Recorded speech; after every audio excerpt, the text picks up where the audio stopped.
Verilmiş proqram fraqmenti icra edilərsə, ekrana hansı dəyərlər çap olunur? Görürük ki, burada bir for operatoru var və if operatoru var. Yəni, həm for dövr operatorudur, if isə şərt operatorudur. Əvvəlcə biz Elenanı tapa bilərik. Biz A-nın özünü nömrələsək, bu şəkildə nömrələyərik. Və soldan sağa 0-dan başlayırıq, sağdan sola isə -1-dən başlayaraq nömrələyirik.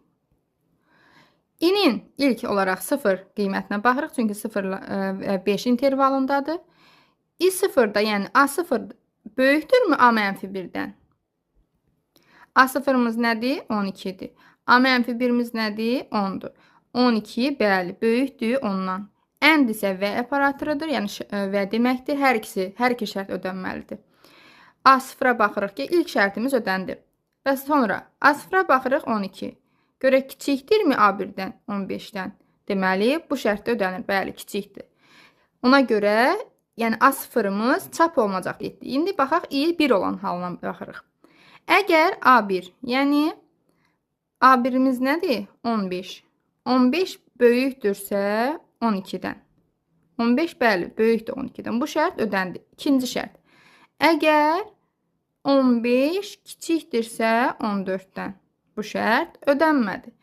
Əgər hər hansı bir şərt ödənmirsə, bizim qiymətimiz çapa getmir. Deməli, 15 çap olunmayacaq. İnin 2 halında A2 nə olacaq? A2-miz 14-dür.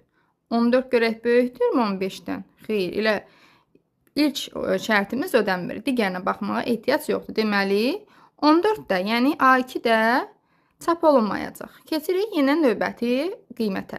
İnin 3 qiymətində. A3 neçədir? 19-dur. 19 görək böyükdürmü A2-dən, yəni 14-dən? 19, bəli, böyükdür 14-dən. Bu şərt ödəndi. İkinciyə baxaq. A3 nə idi? 19. 19 kiçikdirmi A4-dən, yəni 21-dən? Bəli, bu şərt ödəndi. Deməli, A3-ümüz çap olunacaq. Ümumi proqram necədir? Verilmiş, yəni ədəd özündən əvvəlkindən böyük, özündən sonrakindən kiçikdirsə, çap olunur. Baxırıq, 21 böyükdürmü 19-dan? Bəli. Bəs 21 kiçikdirmi ondan? Xeyr. Deməli, 21 də çap olunmur. Bizim şərtimiz də belədir ki, sonuncu intervalın sonuncu qiymətini almır. Yəni, 4-ə qədər alır.